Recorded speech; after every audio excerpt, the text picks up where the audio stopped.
शाम को स्त्री का श्रृंगार करता देख उसकी पत्नी चिंतित होकर कहने लगी, तो श्याम इससे कारण पूछने लगी तो श्याम कहने सभी ऋषियों को क्रोधित करके संपूर्ण द्वारका का विनाश करवाना चाहता है। उसके पश्चात श्याम ऋषियों के सामने जाकर उनसे वर मांगता है कि संतान नहीं है। ऋषि मुनि आशीर्वाद देते कि तुम्हें जल्दी एक पुत्र की प्राप्ति होगी। तो श्याम अपना तुरंत श्याम प्रसन्न होते ही अपना श्याम वास्तविक रूप दिखा के कहने लगा कि ऋषि सभी पाखंडी, इनको इतना भी याद नहीं कि एक पुरुष भला इतना भी नहीं याद नहीं कि मैं एक पुत्र को जन्म कैसे दे सकता हूँ। तो ऋषि दुर्वासा उससे बोलते हैं कि श्याम तेरा इतना सुसाहस तुम्हें पाखंडी कह रहा है। ऋषि दुर्वासा श्राप देते हैं कि मैं तेरे लिए प्रकृति का नेम बदल दूंगा, तू तेरे गर्भ से संतान को जन्म देगा। ये सुनते ही श्याम स्त्री में प्रवृत्त हो जाता है। श्याम अपने भूल की क्षमा मांगता है। ऋषि क्रोधित होकर वहां से चले जाते। एक भी नहीं श्याम मुंह दिखाने लायक नहीं रहता, इसलिए वो वन में आके छिप जाता। वन जामवंती जी, राधा, उसके पत्नी तीनों ढूंढती हुई शाम को। अपनी मूर्खता के कारण श्याम स्त्री बनकर वन में छुपकर बैठा था। श्याम छुपकर वन में बैठा था। शाम का स्त्री श्रृंगार देख जामवंती उसका श्रृंगार पोंछ देती, पुनः स्त्री बन जाता है। ये देख जामवंती पुनः चकित रह जाती। फिर से उसका श्रृंगार हटाने की कोशिश करती। श्याम रोते हुए कहने लगा। श्याम रोता हुआ ये सब करने से मना कर देता क्योंकि ये ही श्रृंगार उसका जीवन बन चुका है। जामवंती जी को शराब के विषय में बताता। कुछ पश्चात शाम को अत्यंत पीड़ा होने लगती। राधा जी को शाम को इस पीड़ा में देखा नहीं जाता है और श्री कृष्ण को अपनी उर्स की पीड़ा हरने को कहती है। तो श्री कृष्ण कहते हैं मैं चाहकर भी उस शाम की पीड़ा नहीं हर सकता राधा। ये शाम को कर्मों का फल है जो उसे भोगत नहीं पड़ेगा। उधर गुरु शुक्राचार्य साल बलराम के पुत्र को बंदी बना के मंदिरा पिलाकर कृष्ण के रूप के खिलाफ भड़काते और एक ड्रम देकर उसे श्याम को पिलाने को कहते हैं। ड्रम शाम की योजना बनाने की योजना करता है, उसमें सफल भी हो जाता है। और शाम पीते ही शाम को दर्द होने लगता है। शाम को हिंसा क्रोध सब लोहे के रूप में उधर से उत्पन्न होता है। ये वही लोहा है जो लोहे के रूप में, ये वही मुसल है जो द्वारका का विनाश बना था। मुसल के प्रकट होते ही अब द्वारका में अपशगुन चालू हो जाता है। ये देख राधा बलराम दाऊ संकट का कारण पूछने लगे तो श्री कृष्ण कहने लगी ये से वही संकट है दाऊ जिसके कारण मैं आपको द्वारकाधीश नहीं बनाना चाहता था। ये सुन दाऊ को गुस्सा आ गया। ये सुनते ही बलराम के साथ में राधा जी भी श्री कृष्ण को अकेले छोड़ के चले जाती हैं। श्री कृष्ण पुनः शाम के कक्ष में आते और अपनी सारी भूल गलती की क्षमा मांगता है।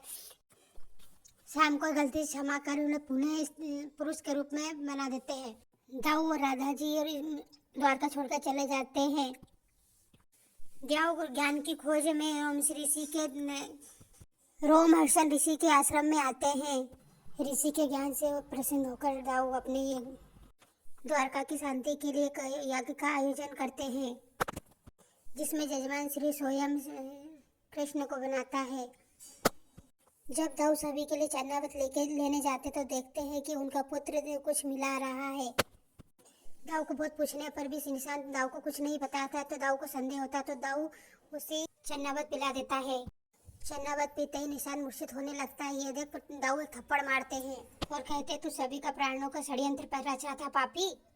रोमहर्षण कोई ऋषि नहीं पापी है, द्वारका का विनाश करने आया है। ये सुनते ही दाऊ का क्रोध नियंत्रण से बाहर हो जाता है और निशांत को मारते हुए सभी के समस्त लाते हैं। दाऊ क्रोधित होकर बोलते हैं कि यज्ञ नहीं हो सकता है। दाऊ अपने पुत्र को मारते हुए आशी सभा में लेके आए। सब आश्चर्य देख चकित हो जाते हैं।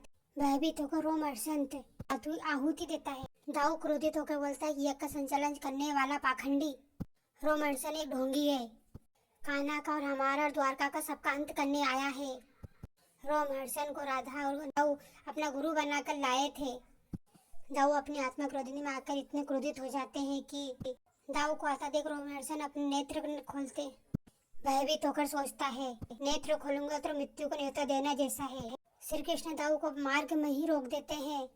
नहीं दाऊ, अब यज्ञ चालू हो चुका है। रोमहर्षण पर जब तक आक्रमण नहीं कर सकते जब तक यज्ञ पूर्ण नहीं हो जाता। श्री कृष्ण समझाते हैं कि दाऊ रोमहर्षण पूर्ण रूप से पाखंडी नहीं है, उन्हें वेदों का ज्ञान है, अर्थात उसे यज्ञ करने का अधिकार है। यज्ञ संपन्न होने तक आपको रुकना ही होगा। दाऊ इतने गुस्सा में रहते कि श्री कृष्ण की भी नहीं सुनते। इतने क्रोध में थे दाऊ कि श्री कृष्ण की भी नहीं सुनते और रोमहर्षण का अंत करने के लिए उसे प्रहार करने वाले होते गौ हत्या श्री कृष्ण का वचन याद आ जाता है बलराम को। रोमांसन भी पठान पंडित था। वो यज्ञ पे बैठी बैठी योजना बना रहा था। वो कभी समाप्त न होने वाले श्री श्लोक का पाठ करता है। ये देखकर दाऊ आश्चर्यचकित होकर श्री कृष्ण से पूछते कि ये क्या कर रहा है। दाऊ उसने अत्यंत अच्छी चाल चल दी है जिससे यज्ञ कभी समाप्त न होने वाला यज्ञ हो रहा है। पूजा की वेदी पर बैठे ब्राह्मण और तपस्वी पे आसन, इसका तब पूरा पूर्ण भी हो गया तो महादेव से वरदान मांग लेगा। दाऊ वो क्रोध में भर जाते उधर मुसल की शक्ति से और राख की बारिश होने लगती है। महादेव प्रकट होकर तो सभी द्वारका वासियों को दर्शन देते हैं। दाऊ का क्रोध समाप्त नहीं होता। हाथ में हल लेके और प्रण लेते कि महादेव से वर लेने से पहले ही पुणे इसके शीश के दो टुकड़ों में अभी हल से रोमांस को जोर से प्रहार करते हैं।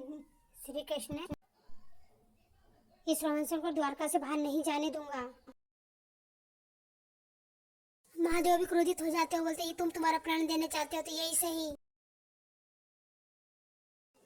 यदि यह संसार का अंत हो जाता तो यही सही। शिव जी जैसे रोमांस को वर देते हैं, दाऊ भी क्रोधित होकर शिव जी जैसे रोमांस को वर देते हैं वैसे दाऊ क्रोधित होकर श्री कृष्ण समय को रोक देते हैं और राधा जी देखती कि सब वही के वही थम से गए हैं। श्री कृष्ण दाऊ के पास जाकर उनके हल को नीचे करते हुए बोलते, आप भली भांति जानते हैं दाऊ, आप भली भांति जानते हैं दाऊ। महादेव ने रोमांसन को वर दे दिया तो आपका शस्त्र कोई भी काम नहीं आएगा। नीति का नियम है कि जहाँ जन्म है वहाँ मृत्यु भी निश्चित है।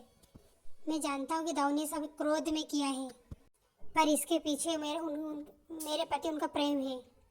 ये जानते हुए कि महादेव के प्रति जाना मृत्यु को निमंत्रण देना जैसा है।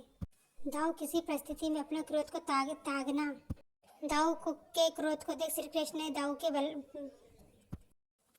के चरणों में झुक जाते हैं और दाऊ बोलता कि ये क्या कर रहे हो कान्हा, तुम नारायण हो, मैं तो सहस्त्र मात्र का शेष हूँ।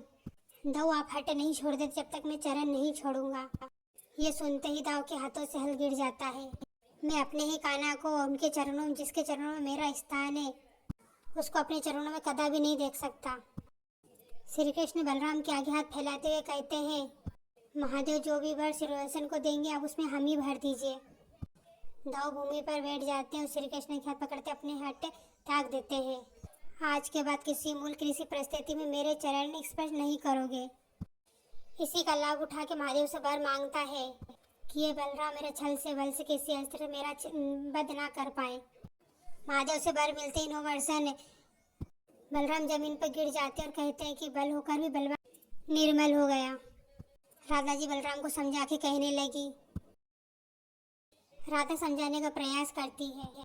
इधर रोमांसी यज्ञ में जल डालकर भंग कर देता है। दाऊ पुनः क्रोधित होकर उसे ऊपर उठा लेता है, जिससे बलराम दाऊ का जिसके प्रभाव से दाऊ का पूरा रोमांसन के आगे सब शक्तिहीन थे। कोई भी उसका यज्ञ पूरा ना हुआ, इसलिए नकारात्मक में फैलने लग जाती है। इसलिए दाऊ और यहाँ इतने दुखी हो जाते हैं कि वह द्वारकाधीश छोड़ने का निर्णय लेते हैं। रोमांसन अहंकार में श्री कृष्ण बलराम का दाऊ की दुर्बलता को देख श्री कृष्ण उन्हें वन में लेके आते। द्वारका की हरी घासों पर पैर रखते और चलते तो उनके पैरों से रक्त आता। उधर द्वारका में रोमांसन सभी युद्ध करते उसके सामने, परंतु उसके सामने